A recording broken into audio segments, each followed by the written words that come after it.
Hello and नमस्ते to everyone. फेरि पनि स्वागत छ तपाईलाई हाम्रो युट्युब च्यानलमा। आज चाहिँ हामी इन्गल्फ सिस्टमको पार्ट 2 भिडियो लिएर आएको छु। आजको भिडियोमा चाहिँ हामी के सिक्नेछौँ भन्दाखेरि डिमान्ड र सप्लाई मार्क गर्न सिक्नेछौँ। यो भिडियो चाहिँ one of the most important video हो यो हैन हाम्रो इन्गल्फ सिस्टमको।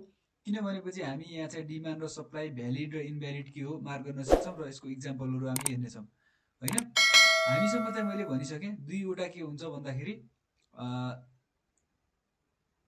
हामीसँग दुईवटा कुराहरु हुन्छ। एउटा भनेको डिमान्ड हुन्छ, एउटा त्यसलाई हामी बुलिश इन्गल्फ भन्छौं हैन।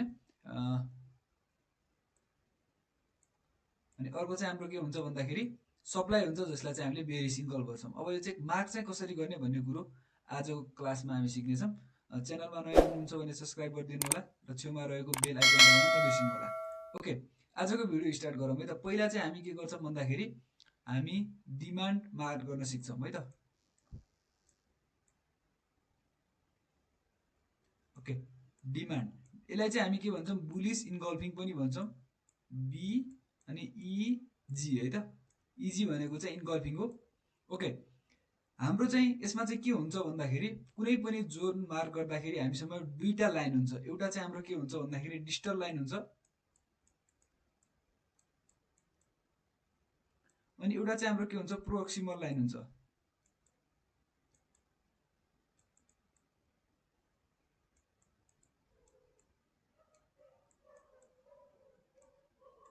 है त।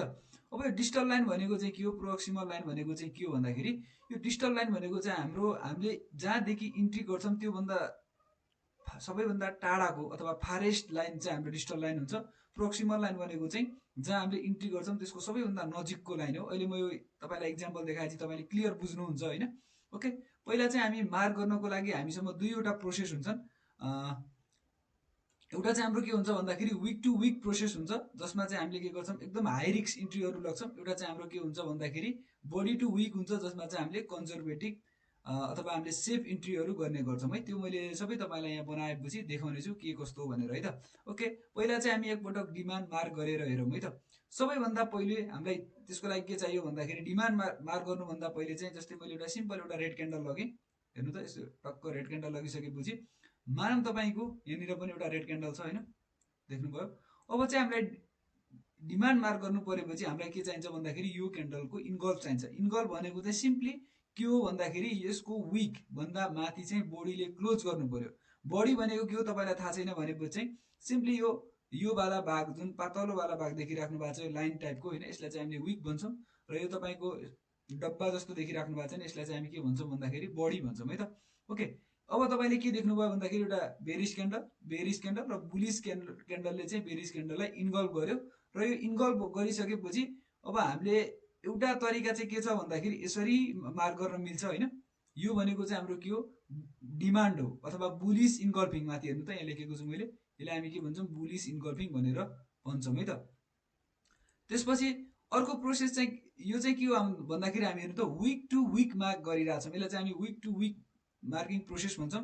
अर्को सिमिलर चाहिँ के हुन्छ भन्दाखेरि यहाँनिर हेर्नु त एउटा रेड क्यान्डल भयो, त्यसपछि तपाईले के देख्नुभयो भन्दाखेरि यसको विक बडी देखिसकेपछि सेम तरिका हैन, यो चाहिँ हाम्रो के भयो एउटा फेरि दोस्रो रेड क्यान्डल।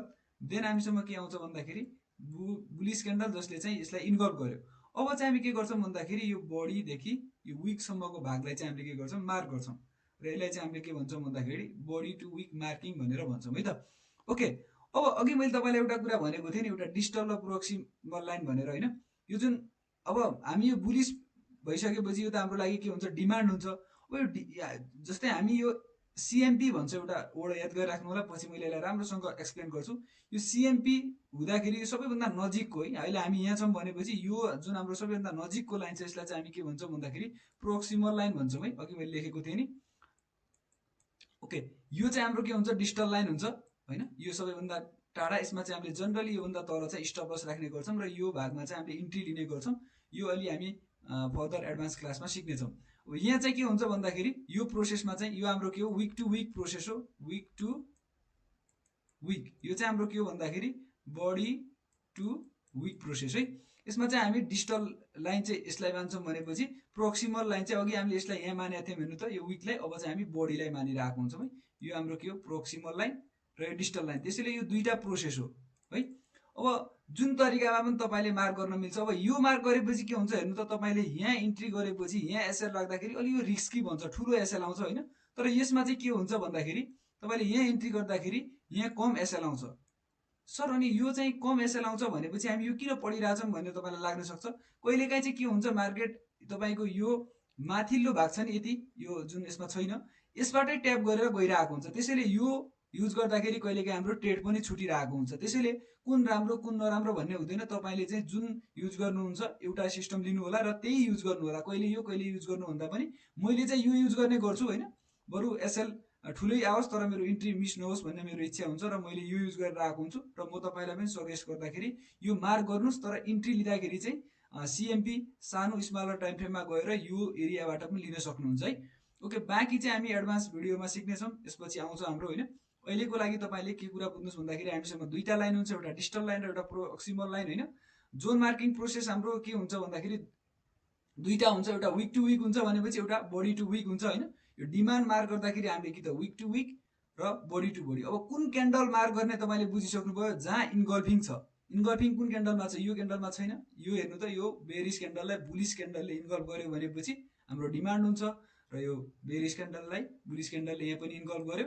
र इन्गल्फ गर्दाखेरि जहिले पनि हामीलाई विक माथि नै इन्गल्फ चाहिन्छ। मार्क तपाईँले यो गरे पनि जहिले पनि यहाँदेखि नै चाहिने है, त्यो कुरा चाहिँ याद गर्नु होला। ओके, यो चाहिँ हामीले के गर्यौँ भन्दाखेरि डिमान्ड हामीले मार्क गर्न जान्यौँ।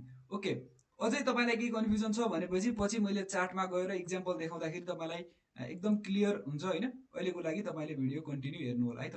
अब डिमान्ड हामीले मार्क गऱ्यौँ, अब चाहिँ हामी के मार्क गर्छौँ भन्दाखेरि सप्लाई। ओके, सप्लाई भनेको चाहिँ के हो भन्दाखेरि हाम्रो बेरिस इजी। इजी भनेको बुझिसक्नु भयो, इन्गल्फिङ हो। यो टर्म याद गरेर राख्नु होला, मैले जहिले पनि इजी भन्ने गर्छु होइन। अब यसमा चाहिँ के हुन्छ भन्दाखेरि यो भनेको सप्लाई हो होइन। यहाँ चाहिँ हामीले बेच्ने कुरा गर्छौँ। त्यस बेच्नको लागि पहिला चाहिँ के गरेको हुनु पर्यो, मार्केट बढेको हुनु पर्यो। सिम्पल कुरा तपाईँलाई थाहा छ। पहिला चाहिँ मैले के गर्छु भन्दाखेरि एउटा बुलिस क्यान्डल क्रिएट गर्छु हेर्नु त, मस्तको एउटा बुलिस क्यान्डल आयो। त्यसपछि फेरि मार्केटले चाहिँ के गर्यो भन्दाखेरि यहाँनिर अर्को बुलिस क्यान्डल क्रिएट गर्यो, र त्यसपछि चाहिँ एउटा रेड क्यान्डल आएर यो बुलिस क्यान्डललाई कम्प्लिटली इन्गल्फ गरिदियो है, देख्नुभयो। अनि त्यसपछि अब जुन यो हेर्नु त इन्गल्फ कहाँ भयो हेर्नु त, यो लोएस्टमा तपाईँको बेरिस क्यान्डलले क्लोजिङ दियो। क्लोजिङ भनेको अघि मैले भनेको थिएँ बडीले क्लोजिङ दिएको छ, हेर्नु त यो लाइन। ओके, अब यो भाग चाहिँ हाम्रो के हुन्छ, सप्लाई हुन जान्छ। अब यहाँ तपाईँको डिजिटल लाइन कुन होला, यो माथिको होइन, किनकि सिएमपी हाम्रो अहिले करेन्ट मार्केट प्राइस यहाँ छ। तपाईँको डिजिटल लाइन यहाँ माथिको भनेपछि प्रोक्सिमल लाइन यहाँको हो। यो चाहिँ हाम्रो के हो, week to week mark process हो। अघि मैले तपाईँलाई भनिसकेको छु, त्यो कुरा बार बार रिपिट नगरे पनि तपाईँले अब यस्तो कुराहरू चाहिँ आफै बुझ्नु पर्यो, किनकि जे कुरा मैले बुलिसको लागि पढाएको हुन्छु त्यही कुरा बेरिसको लागि हुने हो। ओके, सेम कुरा त्यही पनि हेरिहालौँ। तपाईँले यहाँ चाहिँ के देख्नुभयो भन्दाखेरि सेम कुरा देख्नुभयो, यहाँ इन्गल्फिङ पनि आयो होइन, यहाँ केही कुरा डिफ्रेन्स छैन। अब हेर्नु त, अब चाहिँ अघि हामीले विक टु विक मार्क गरेका थियौँ, यस्तो पनि हामीले मार्क गर्न मिल्छ है। यहाँ चाहिँ हाम्रो के हुने भयो, डिजिटल लाइन यो माथिको, प्रोक्सिमल लाइन यहाँ। ओके, अब यसमा चाहिँ हामीले यो सप्लाई हो भनेपछि मार्केट यहाँ रिट्रेसमेन्ट लिएपछि यहाँदेखि हामी सेल गर्छौँ, अघि हामीले बाई गरे जस्तो होइन। यो चाहिँ हाम्रो के हो, सप्लाई हो है त। यो चाहिँ हाम्रो इन्गल्फ मार्किङ प्रोसेसको सबैभन्दा बेसिक भिडियो है। यसमा चाहिँ हामीले, मैले अझै पनि एकचोटि रिपिट गरिदिन्छु, विक टु विक चाहिँ मार्क गर्दा बेटर हुन्छ compare to week to body है। तर तपाईँ एकदमै सेफ प्ले गर्न चाहनुहुन्छ, ट्रेड मिस भए पनि तपाईँलाई खासै मतलब हुँदैन भनेपछि यो तरिका पनि एकदमै राम्रो हो है त। अब यो त हाम्रो के थियो भन्दाखेरि सिम्पल थियो, यो हत्तीपत्ती तपाईँले यो मार्क गर्न तपाईँलाई पहिले पनि आउँथ्यो होला। अब चाहिँ हाम्रो के हुन्छ भन्दाखेरि हाम्रो यो बाहेकको कन्डिसनहरू पनि हाम्रो आइरहेको हुन्छ होइन।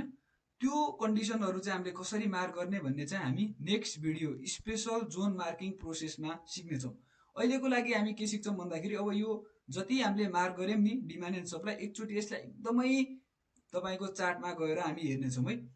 ओके, यो अनि धेरैजना सरहरूलाई फेरि कन्फ्युजन चाहिँ के हुन्छ भन्दाखेरि यो कुन टाइम फ्रेममा चाहिँ मार्क गर्ने हो भन्ने हुन्छ। यो जुनसुकै टाइम फ्रेममा पनि मार्क गर्न मिल्छ होइन। तर म चाहिँ तपाईँलाई अहिले सुरुमा सिक्दाखेरि चाहिँ H4मा मार्क गर्न सजेसन दिन्छु। अब चाहिँ म तपाईँको यहाँ पुरानो यो गोल्डको चार्टमा छु म होइन, देखिराख्नु भएको छ यहाँ XAU/USD गोल्ड होइन, 4 आवरको टाइम फ्रेम भनेर यहाँ छ, र म सेक्सो ब्रोकर युज गरिरहेको छु। यति कुरा मैले तपाईँलाई भनिसकेपछि ओके, यो इक्जाम्पल मैले अस्ति देखाइसकेको थिएँ होइन। अब यो मैले अस्ति देखाएको चाहिँ भ्यालिड कुरा थियो कि थिएन भन्ने कुरा चाहिँ म तपाईँलाई यहाँ देखाउन गइरहेको छु है त। हेर्नु होला, ओके, पहिला म बेरिस इन्गल्फिङबाट सुरु गर्छु। यहाँ हेर्नुहोस् त, एउटा के छ भन्दाखेरि यहाँनिर एउटा कम्प्लिट एउटा ग्रिन क्यान्डललाई 1-2 क्यान्डल मिलेर चाहिँ हाम्रो के गरेको छ, इन्गल्फ गरेको छ। यदि तपाईँ होइन जस्तै मैले यहाँनिर लिएर यो तपाईँको यहाँ राख्छु भनेपछि अहिले हेर्नु त यहाँ के भइरहेछ, यो चाहिँ अहिले भ्यालिड इन्गल्फिङ छ कि छैन यसो सोध्नुहोस् त। मैले तपाईँलाई के भनेको थिएँ, कुनै पनि ग्रिन क्यान्डलको लो तल चाहिँ बडीले क्लोज गर्नुपर्छ भनेको थिएँ। तर यहाँ के देख्नुभयो तपाईँले, हेर्नुहोस् त, यहाँ तपाईँले विक मात्र लगाएको छ। यसलाई चाहिँ हामीले भ्यालिड इन्गल्फिङ भन्न मिल्दैन है। त्यसैले चाहिँ यो अहिले तपाईँले यसरी मार्क गर्नुहुन्छ भनेपछि यो चाहिँ एकदम इन्भ्यालिड हुन जान्छ। यसलाई चाहिँ हामीले इन्गल्फ भन्न मिल्दैन है। अब तर यसपछि जब नेक्स्ट क्यान्डलले हेर्नु त, नेक्स्ट क्यान्डलले यो स्टिल यसकै लो लग्ने हो, हामीले यसको लो लग्ने होइन है। जहिले पनि अगाडिको क्यान्डलकै जुन हाम्रो ग्रिन क्यान्डल छ उसको नै लग्ने हो। ट्याक्कै गएर यहाँनिर क्लोजिङ दियो होइन, क्लोजिङ हेर्नु त बढी यहाँ क्लोज भएको छ। यहाँ क्लोजिङ आइसकेपछि अब चाहिँ यो हाम्रो के भयो भन्दाखेरि भ्यालिड सप्लाई भयो अथवा बेरिस इन्गल्फिङ भयो, जेसुकै भन्नुहोस् होइन। देखिराख्नु भएको छ। ओके, अब बुलिस इन्गल्फिङको पनि एउटा इक्जाम्पल हेरौँ। यहाँनिर एउटा रेड क्यान्डल देखिराख्नु भएको छ होइन। कुनै पनि एउटा रेड क्यान्डललाई तपाईँको के गर्नु पर्यो, बडीले क्लोज गर्नु पर्यो। ओके, हेर्नु त, एउटा यो क्यान्डलले कम्प्लिटली इन्गल्फ गर्न सकेको छैन। यो नेक्स्ट क्यान्डलले चाहिँ इन्गल्फ गरेपछि यो के भयो, हाम्रो डिमान्ड भयो होइन। यो चाहिँ तपाईँको एउटा सानोतिनो भए पनि बाई दिन्छ। अब यहाँदेखि बाई गर्ने नगर्ने यो चाहिँ हामी पछिको टपिक हो। अहिले चाहिँ तपाईँले जस्ट मार्क गर्न चाहिँ एकदमै भ्यालिड तरिकाले जान्नु पर्यो है त। ओके, यो हाम्रो के भयो, बेरिस इन्गल्फिङ, यो हाम्रो के भयो, बुलिस इन्गल्फिङ, अथवा यो हाम्रो के भयो, सप्लाई, अथवा यो हाम्रो के भयो, डिमान्ड है त। ओके, अब म तपाईँको जे भन्छ म मार्क गर्दै जान्छु। हेर्नुहोस् त, अब यो भ्यालिड इनभ्यालिड के छ, यो तपाईँको यो जोन भ्यालिड इनभ्यालिडको कुरा त हामी अहिले गर्नेछौँ। अहिले चाहिँ तपाईँ जस्ट मार्क गर्न सिक्नुहोस् भन्छु मैले चाहिँ। ओके, यो हाम्रो बुलिस इन्गल्फिङ भयो कि भएन हेर्नु त। एउटा रेड क्यान्डल, तर के छ भन्दाखेरि योभन्दा माथि क्लोजिङ दिएपछि अब हाम्रो के हुन्छ, भ्यालिड इन्गल्फिङ हुन्छ है। अहिले चाहिँ हाम्रो भएको छैन। ओके, यहाँनिर पनि भएको छैन, विक लगायो होइन। हेर्नुहोस् त, अब यहाँनिर हाम्रो बेरिस इन्गल्फिङ भयो त। हेर्नु त, बेरिस इन्गल्फिङ हुनको लागि त हाम्रो यो लो तल क्लोजिङ चाहिन्छ। बेरिस इन्गल्फिङ पनि भएको छैन, के भयो हेर्दै जाऊँ। अहिले हाम्रो बुलिस इन्गल्फिङ भयो त, अहिलेसम्म पनि भएको छैन, किनकि हाम्रो योभन्दा माथि क्लोजिङ चाहियो। ओके, अब हामीले यसलाई चाहिँ लग्ने कि नलग्ने भन्ने तपाईँको क्वेसन होला होइन। यसलाई बिचमा कुनै पनि रेड क्यान्डल आयो भनेपछि यो जोनभन्दा यो जोनलाई लग्दा चाहिँ बेटर हुन्छ। स्टिल योभन्दा माथि क्लोजिङ आएपछि इन्गल्फिङ भ्यालिड हुन्छ होइन, यो इन्गल्फिङ भ्यालिड हुन्छ। तर जहिले पनि म तपाईँलाई के भन्छु भन्दाखेरि यो कन्टिन्युस तपाईँको के छ भन्दाखेरि कन्टिन्यू ब्याक टु ब्याक तपाईँको ग्रिन क्यान्डलले क्लोजिङ दिएपछि चाहिँ यसलाई एकदम हाई प्रोबाबिलिटी मान्नु होला होइन, यो राम्रो मान्नु होला। तर जहिले पनि बिचमा रेड क्यान्डल आएर फेरि यसलाई इन्गल्फ गर्यो भनेपछि त्यसलाई चाहिँ त्यति बेला युज गर्न चाहिँ मिल्छ। तर म चाहिँ तपाईँलाई त्यस्तो रेकमेन्ड अहिले गर्दिनँ। तपाईँ आफ्नो ब्याक टेस्टिङमा जे पाउनुहुन्छ त्यो गर्नु होला। मैले चाहिँ युज गर्ने गरेको छु है त। ओके, ल ओके, अब हेर्नु त, अब चाहिँ के भयो भन्दाखेरि यो एउटा तपाईँको के थियो, बुलिस इन्गल्फिङ थियो। हेर्नु त, यो भ्यालिड भयो। ओके, अब कसैले चाहिँ यस्तो भन्छ भनेपछि यो पनि ठिक हो होइन। यो पनि तपाईँको के छ भन्दाखेरि इन्गल्फ भएको हो, किन हेर्नु त, यो क्यान्डललाई यहाँ इन्गल्फ गर्यो, तर बिचमा यो भएपछि चाहिँ मैले चाहिँ यसलाई त्यति राम्रो मान्दिनँ। स्टिल यो काम चाहिँ गरिरहेको हुन्छ। तपाईँले आफ्नो ब्याक टेस्टिङ गर्नु होला। अहिलेको लागि सिम्पली मैले चाहिँ यो कुराहरू चाहिँ हेर्छु है त। अहिले भ्यालिड इन्गल्फिङ भनेको यो। ओके, अब चाहिँ हाम्रो यो के भयो भन्दाखेरि डिमान्ड भयो। यहाँ रिट्रेस आएपछि यहाँ जाला।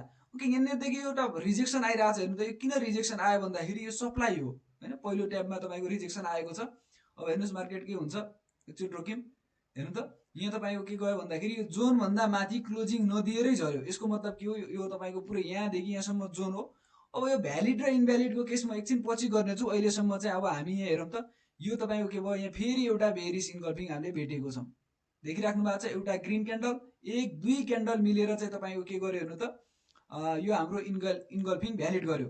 र यो नेक्स्ट यो क्यान्डलले कताबाट तपाईँको ट्याब हानेर गएको छ हेर्नु त, यो इन्गल्फिङ जहाँ भएको छ त्यहाँ अलिअलि मिस भयो जस्तो लाग्यो मलाई होइन। तर यहाँ ट्याब भएको भए हामीले यहाँ ट्रेड लग्थ्यौँ होला।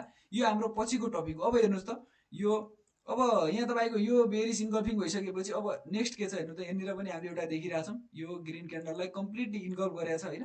त्यसपछि हामीले फेरि यहाँ देखिरहेछौँ, यहाँ यो हाम्रो के हो, बेरिस इन्गल्फ हो होइन। त्यसपछि अब हाम्रो यहाँ के छ हेर्नु त, बुलिस इन्गल्फिङ हो। जस्ट अहिले हामी मार्क गर्न सिकिरहेछौँ है। बेरिस क्यान्डल कम्प्लिटली इन्गल्फ, त्यसैले यहाँ टेस्ट गर्यो र बुम भयो होइन।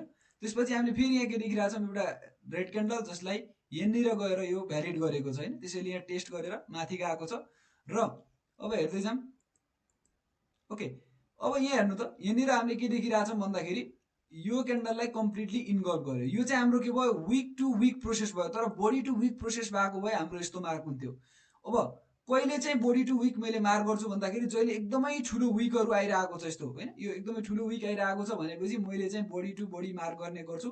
त्यो चाहिँ तर यो कम्प्लिट भइसकेपछि मात्र मार्क गर्न पाइन्छ, याद गर्नु होला। यो यहाँ कम्प्लिट यो विक तल क्लोजिङ दिइसकेपछि चाहिँ तपाईँले अब चाहिँ यो रेन्जलाई यस्तो गर्न पाइन्छ होइन होइन, किनभनेपछि एकदमै ठुलो जोनलाई तपाईँले रिफाइन गर्नुभएको मात्र हो। र यो अहिले कन्फ्युज भइराख्नु भएको छ भनेपछि केही नगर्नुहोस्, यो जति छ त्यति नै राख्नुहोस्।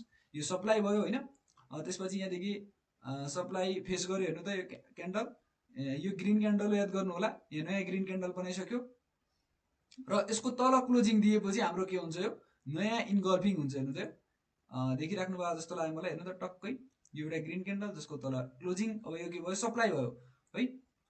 त्यसपछि भएको छ बेरिस इन्गल्फिङ बनेको छ, स्टिल हामी बेरिस छौँ होइन। अहिलेसम्म हामीले यहाँ बाई गर्ने कुनै रिजन नै छैन है। ओके ओके हेर्नु त अहिले यो अब हाम्रो यो भ्यालिड इन्गल्फिङ भयो कि भएन एक्चुअली हेर्नु त पनि यो चाहिँ हाम्रो के भयो, एउटा बेरिस क्यान्डल, एउटा दुईटा क्यान्डल, तर यहाँ माथि क्लोजिङ दिन सकेन, त्यसैले यो एकदमै इनभ्यालिड हाम्रो इन्गल्फिङ हुन जान्छ। तर योभन्दा माथि क्लोजिङ दिएको भए चाहिँ अहिले हामीले भ्यालिड मान्थ्यौँ। ओके अब चाहिँ के देख्नुभयो तपाईँले, हेर्नु त यो इन्गल्फिङ भन्दा पनि यहाँ नयाँ इन्गल्फिङ बनेको छ। मैले चाहिँ के भनेको थिएँ अघि, यो भित्रको भन्दा मैले चाहिँ यसलाई बढी प्रायोरिटी दिन्छु। स्टिल यो युज गर्न पाउनुहुन्छ किनकि दुइटै एउटै रेन्ज हो। तर होइन, जहिले पनि यस्तो कन्डिसन आएपछि तपाईँ चाहिँ कि त यो ठुलोवाला मार्क गर्नुहोस् कि त यो मार्क गर्नुहोस्, दुइटै मार्क गरे पनि हुन्छ। तर नर्मल्ली मैले चाहिँ बढी प्रायोरिटी चाहिँ ट्रेड गर्दाखेरि यसलाई दिन्छु र यो जोनभन्दा तल चाहिँ जानुहुन्न भनेर भन्छु होइन। यो चाहिँ मैले तपाईँलाई थोरै एडभान्स क्लास पुगेपछि अझै डिटेलमा भन्छु। अहिले चाहिँ सिम्पली मैले यसलाई मार्क गरेँ है, किनकि तपाईँको यो भ्यालिड एउटा बेरिस क्यान्डल बुलिस क्यान्डल इन्गल्फिङ भएको छ, बिचमा कुनै पनि केही नभएको एकदम क्लियर भएको कारणले चाहिँ मैले यसलाई मार्क गरेको, त्यसरी कन्फ्युज हुनु पर्दैन होइन। ओके हेरौँ, रिटेस्ट आयो हेर्नु त, बुम भयो। अब तपाईँले के देख्नुभयो, यहाँ फेरि एउटा के देख्नुभयो, इन्गल्फिङ देखिराख्नु भएको छ होइन। ओके हेर्दै जाउँ अरू। ओके अब यहाँ तपाईँले के देख्नुभयो हेर्नु त, यहाँनिर एउटा बुलिस क्यान्डल जसलाई तीनवटा क्यान्डल मिलेर के गर्यो हेर्नु त, इन्गल्भ गर्यो, देखिराख्नु भएको छ होइन। ओके अब हेर्दै जाउँ फेरि के हुन्छ। ओके अब यो चाहिँ भ्यालिड छ कि छैन भन्ने कुरा हेर्नु त एकपल्ट। एउटा बेरिस क्यान्डल जसलाई एउटा दुईटा तीनटा क्यान्डल मिलेर इन्गल्भ गरिरहेको थियो तर क्लोजिङ आइसकेको छैन, त्यसैले मैले यसलाई भ्यालिड भन्दिनँ। याद गर्नु होला, जहिले पनि क्लोजिङ नै चाहिन्छ, त्यो विक लगाएर चाहिँ हाम्रो हुँदैन। ओके यो पनि एकदम भ्यालिड इन्गल्फिङ हो। हेर्नुहोस् त यो विक यहाँदेखि भयो पनि यसको लास्ट हाई माथि यो क्यान्डलले क्लोजिङ दिएको कारणले यो पनि भ्यालिड डिमान्ड हुन जान्छ। ओके हेर्नु त, त्यसपछि यहाँ टेस्ट आयो र बढेको थियो होइन, याद गर्नु होला। त्यसपछि हेर्नु त यो क्यान्डल को तल विक लगायो, यो भ्यालिड भएन। त्यसपछि यहाँनिर गएर तपाईँले हेर्नुहुन्छ भने चाहिँ एउटा भ्यालिड तपाईँले के देख्नुभयो, सप्लाई देख्नुभयो, देखिराख्नु भयो होला। मैले यसलाई किन मार्क गरिनँ, यो पछि यहाँ गएर भ्यालिड भयो भने बिचमा अरू क्यान्डल आएको भएपछि मैले अघि भनिरहेको छु, मैले त्यसलाई मार्क गर्छु, त्यो यसलाई मार्क गर्दिनँ। हेर्नु है, एउटा कुरा म यो तपाईँलाई सम्झाइहाल्छु, यो मार्क गर्नुहुन्छ भनेपछि यो यहाँनिर चाहिँ भ्यालिड भएको छैन तर यहाँ गएर भ्यालिड भएको छ होइन। स्टिल योभन्दा पछि यो बनेको छ भनेपछि तपाईँले किन लग्ने यसलाई होइन, याद गरिराख्नु भएको छ। यो एउटा ग्रिन क्यान्डल, यसको तल क्लोजिङ आएपछि यो तपाईँको एउटा भ्यालिड सप्लाई हो भन्ने कुरा तपाईँले देखिराख्नु भएको छ है। यसरी चाहिँ तपाईँले के गर्ने हो भन्दाखेरि कन्टिन्यू मार्क गर्ने हो है। ओके अब म तपाईँलाई केही एकदमै राम्रा जुन होइन, अब अझै तपाईँलाई कन्फ्युजन नहुनुको लागि चाहिँ जस्ट यहाँ देखाउँछु है, कस्तोलाई चाहिँ हामीले एकदमै राम्रो भन्ने भनेर होइन। जस्तै यहाँनिर के देखिराख्नु भएको छ, अस्तिको क्र्यास आउनुभन्दा पहिले रिसेन्ट मार्केट होइन, अहिले हामी जहाँ छौँ त्यहाँ हेर्नुहुन्छ भने चाहिँ हेर्नुहोस् त यो फल कसरी आएको थियो भन्दाखेरि यहाँनिर एउटा ग्रिन क्यान्डललाई जस्ट रेड क्यान्डलले कम्प्लिटली इन्गल्भ गरेको थियो र इन्गल्भ गरिसकेपछि मार्केटले त्यहाँ के गर्यो हेर्नुहोस् त, रिटेस्ट हानेको थियो गोल्डले होइन। रिटेस्ट हानेर फेरि मार्केटले चाहिँ के गरेको थियो भन्दाखेरि इन्गल्भिङ दिएको थियो। अब यो प्याटर्नको नाम म तपाईँलाई पछि गएर भन्छु, यो डबल इन्गल्भिङ एकदमै पावरफुल हुन्छ होइन। यसपछि मार्केट लगभग झर्ने स्योर नै भइरहेको हुन्छ। अहिलेको लागि चाहिँ हामी यति बुझौँ कि यो इन्गल्भिङ हो। त्यसपछि मार्केटले के गर्यो हेर्नुहोस् त, यहाँ पनि एउटा इन्गल्भिङ क्रिएट गरिरहेको थियो, तपाईँको कति मजाले इन्गल्फिङ क्रिएट गर्दै तपाईँको डाउन भएको छ, तपाईँले यहाँ देख्न सक्नुहुन्छ है। अब बुलिस मार्केटमा के गर्छ मार्केटले हेर्नु त, बुलिस इन्गल्फिङ क्रिएट गर्छ, रिटेस्ट हान्छ र त्यसदेखि जान्छ बुलिस इन्गल्फिङ होइन। यहाँ देखिराख्नु भएको छ यो क्यान्डल हेर्नु त, बुलिस इन्गल्फिङ भयो, टक्कै रिटेस्ट हान्यो, बुम, फेरि यहाँ तपाईँको के भयो भन्दाखेरि यहाँनिर एउटा बुलिस इन्गल्फिङ क्रिएट गर्यो। अनि हेर्नु त यो बुलिस इन्गल्फिङबाट मार्केटले कस्तो राम्रो रिट्रेसमेन्ट लिएको छ होइन। त्यसपछि बल्ल फेल गरेको छ हैन। यी कुराहरू तपाईले हेर्नु होला है त। अब जुन सबैभन्दा राम्रो भनेको वान क्यान्डल, अब यो पनि भनिदिइहाल्छु कतिवटा क्यान्डलले इन्गल्फिङ गरेको राम्रो र कतिवटाले नराम्रो भन्ने कुरा। खासमा तपाईको जतिवटा क्यान्डल मिलेर पनि त्यो हाईको माथि क्लोज गरेपछि त्यो भ्यालिड नै हो हैन। तर म चाहिँ के भन्छु भन्दाखेरि एउटा क्यान्डलले मात्रै, जस्तै यो क्यान्डलमा चाहिँ दुईटा क्यान्डलले गरेको छ, एउटावाला मात्र इक्जाम्पल लिउँ। जस्तै यो हेर्नु त, एउटा रेड क्यान्डल र नेक्स्ट क्यान्डलले के गरिदियो भन्दाखेरि इन्गल्फिङ गरिदियो भनेपछि सबैभन्दा राम्रो एकदमै बेस्ट भनेको चाहिँ यो हो है। अनि त्यसपछिको राम्रो भनेको दुईटा क्यान्डलले, त्यसपछिको राम्रो भनेको तीनटा, र सबैभन्दा लास्टमा भनेको चारवटा र पाँचवटा वालालाई चाहिँ मैले लग्दिनँ। इन्गल्फिङ चाहिँ हो तर मैले ट्रेड गर्नको लागि चाहिँ त्यस्तो लग्दिनँ है। ओके, यहाँ हेर्नुहोस् त, यो एउटा ग्रीन क्यान्डल जसलाई रेड क्यान्डलले कम्प्लिटली इन्गल्फ गरिदियो र यहाँ रिटेस्ट हानेर डाउन भएको छ। यो चाहिँ मेरो लागि सबैभन्दा बेस्ट केस हो। सिमिलर वेमा तपाईँले हेर्नु, यो एउटा red candle green क्यान्डलले completely engulf गरिदियो, यो भनेको हाम्रो लागि बेस्ट केस भयो। यहाँ देखिराख्नु भएको छ एउटा ग्रीन एउटा रेड, यो बेस्ट। अब यहाँ हेर्नुहोस् त, यहाँनिर एउटा रेड क्यान्डल जसमा चाहिँ के गरेको छ, दुईटा क्यान्डलले मिलेर इन्गल्फ गरेको छ। यो पनि एकदम भ्यालिड हो हैन। तर जति राम्रो यो एउटाले गरेको हुन्छ त्योभन्दा चाहिँ अलिक कम राम्रो हो। ट्रेड गर्नको लागि चाहिँ हामीले 1 2 3 सम्म अथवा 4 सम्म पनि युज गर्न मिल्छ हैन। तर 5 लाई चाहिँ मैले त्यति राम्रोसँग युज गर्न म मान्दिनँ हैन। त्यो सबैको आफ्नो हुन्छ। 5 भनेको एकदम इन्भ्यालिड हो, त्यो बायरको स्ट्रेन्थ चाहिँ कम भएको भन्ने कुरा बुझिन्छ हैन। ल ठिकै छ, अहिलेको लागि हामी यसरी चट्ट हेर्नु त। तपाईले चाहिँ यो के गर्नु होला भन्दाखेरि यो भिडियो हेर्ने मात्र हैन हैन, कम से कम पनि 200 वटा इन्गल्फिङ, 100 वटा बुलिश, 100 वटा बेरिश चाहिँ मार्क गर्नु होला। हेर्नुस् त, यो एउटा रेड क्यान्डल कम्प्लिटली इन्गल्फ भयो हेर्नु त, मार्केट रिटेस्ट आयो, त्यसपछि यहाँदेखि झर्यो हैन। अनि यो मार्केट चाहिँ कहाँदेखि बढ्यो भनेर तपाईलाई लाग्छ भनेपछि हेर्नु त, यहाँनिर एउटा के छ भन्दाखेरि रेड क्यान्डल जसलाई दुईटा क्यान्डल मिलेर यहाँ गएर भ्यालिड भएको छ, इन्गल्फ गरेको चाहिँ यो डिमान्ड हो, मार्केटले रिटेस्ट हान्यो। यो जति तल पनि जान पाउँछ, यो अहिले भ्यालिड हो कि इनभ्यालिड हो, पछि हामीले युज गर्ने कि नगर्ने, कतिचोटि टेस्ट भएपछि युज गर्ने, यस्ता कुरा हामी अहिले यो क्लासमा गर्दैनौँ, अर्को क्लासमा गर्छौँ। अहिलेको लागि एउटा इन्गल्फिङ हो जसमा मार्केटले रिटेस्ट हान्यो, सप्लाईमा गयो, फेरि तपाईँको के हेर्नु त, डिमान्डमा आयो, फेरि सप्लाईमा गएर कि सप्लाई फेस गर्यो हैन। यसरी चाहिँ तपाईँको के हुन्छ, अस्ति हामीले मार्केट मुभ गर्छ पनि भनेको थियौँ। मार्केट कसरी मुभ गर्छ अझै पनि एकचोटि म रिपिट गरिदिन्छु। जहिले पनि मार्केट भनेको एउटा बुलिश इन्गल्फिङदेखि बेरिश इन्गल्फिङ जान्छ भनेपछि बेरिश इन्गल्फिङदेखि बुलिश इन्गल्फिङ गएर मार्केटले यसरी मुभ गरिरहेको हुन्छ है त। जस्तै यहाँ देखाइदिन्छु, यो हाम्रो के भयो, एउटा बेरिश इन्गल्फिङ, यो बुलिश इन्गल्फिङ, अथवा सिम्पल यो सप्लाई यो डिमान्ड। मार्केटले सप्लाईबाट कहाँ जान्छ भन्दाखेरि डिमान्डतिर जान्छ, डिमान्डबाट कहाँ जान्छ सप्लाई, अथवा यो सप्लाई कहिलेकाहीँ ब्रेक गरेपछि हैन फेरि अर्को सप्लाईतिर जान्छ, अनि अर्को सप्लाईबाट फेरि कहाँ आउँछ भन्दाखेरि डिमान्डतिर आउँछ, र फेरि सप्लाईतिर गएर यसरी मार्केटले demand to supply, supply to demand गर्दै मुभ गरिरहेको हुन्छ। ओके, यसको पर्फेक्ट इक्जाम्पल म तपाईँलाई देखाइदिन्छु। यहाँनिर यो जहाँ पनि हुने नै त्यही हो हेर्नु, एउटा बुलिश इन्गल्फिङ जसमा मार्केटले रिटेस्ट गर्यो। अब यो फल चाहिँ कहाँदेखि आयो, यो फल हेर्नु त, यता लेफ्ट ह्यान्ड साइडमा हेर्नुहुन्छ भने चाहिँ यहाँनिर एउटा के देख्नुहुन्छ, बेरिश इन्गल्फिङ। ओके, यो फल चाहिँ कहाँदेखि आयो भन्दाखेरि अभियसली यो पनि यस्तै तपाईँको कुनै सप्लाईबाट आएको हुन्छ हैन। ओके, यहाँ हेर्नु त, अनि यो फल चाहिँ यहाँदेखि। ओके, यो यहाँदेखि फलाइसकेपछि यसले कहाँ रिटेस्ट गर्यो भन्दाखेरि यसले चाहिँ तपाईँको डिमान्ड रिटेस्ट गर्छ है। यहाँनिर हेर्नुहुन्छ एउटा यो क्यान्डल छ जसलाई हामीले के भन्छौँ, डिमान्ड भन्छौँ। देखिराख्नु भएको छ एउटा रेड क्यान्डल जसलाई दुईटा क्यान्डल 1 2 क्यान्डल मिलेर इन्गल्फ गरेको छ, र यहाँ इन्गल्फ गरिसकेपछि इन्गल्फ गरेको छ र रिटेस्ट आयो डिमान्डमा, त्यसपछि बुम हैन। यसरी चाहिँ हामीले अहिले सिम्पल कुरा तपाईले के बुझ्नुस् भन्दाखेरि market demand to supply, supply to demand जाने हो, र एकदमै भ्यालिड इन्गल्फिङ भनेको मैले अघि भनेको थिएँ, भ्यालिडमा पनि सबभन्दा बेस्ट भनेको वान क्यान्डल है। यो एउटा रेड क्यान्डललाई अर्को ग्रीन क्यान्डलले इन्गल्फ गर्नु भनेको बेस्ट कन्डिसन, रिटेस्ट बुम हैन। त्यसपछि यो यो यो हेर्नु त, यो इन्गल्फले पुरै मार्केटलाई के गरेको छ, होल्ड गरेको छ हैन। यो भनेको डिमान्ड भयो। यहाँ के देखिराख्नु भएको छ, एउटा क्यान्डल जसलाई हैन हाम्रो कति क्यान्डलले हेर्नु त, 1 2 3 क्यान्डलले चाहिँ हाम्रो के गरेको छ, भ्यालिड गरेको छ भनेपछि यो हाम्रो के भयो, सप्लाई भइरहेको छ है। यो भन्दा बेस्ट कन्डिसन चाहिँ यो हो भन्ने कुरा चाहिँ तपाईले याद गर्नु होला। हामीले युज चाहिँ ट्रेडिङमा दुईटै गर्न मिल्छ है त। ओके, आजको लागि यति गरौँ हैन। तपाईले चाहिँ यो के भन्छ, डिमान्ड एन्ड सप्लाई मार्क गर्न जान्नु भयो कि जान्नु भएन मलाई कमेन्टमा जानकारी गर्नु होला। र म एउटा कुरा के भन्छु भन्दाखेरि मेरो डिस्कर्ड च्यानलमा चाहिँ जोइन हुनु होला, र तपाईले यो जुन प्र्याक्टिस गर्नुहुन्छ त्यहाँ गएर राख्नु होला, मैले चेक गरिदिन्छु हैन। त्यसपछि तपाईले मार्क गरेको ठिक छ कि छैन, अथवा तपाईलाई कुनै पनि कन्फ्युजन छ भनेपछि मैले त्यहाँ लाइभ सेसनहरु फ्रीमा गरिरहेको हुन्छु, र त्यहाँ तपाईले मलाई सोध्न सक्नुहुन्छ है त। ल आजको लागि यति गरौँ। च्यानलमा नयाँ हुनुहुन्छ भनेपछि सब्स्क्राइब चाहिँ गरिदिनु होला है त।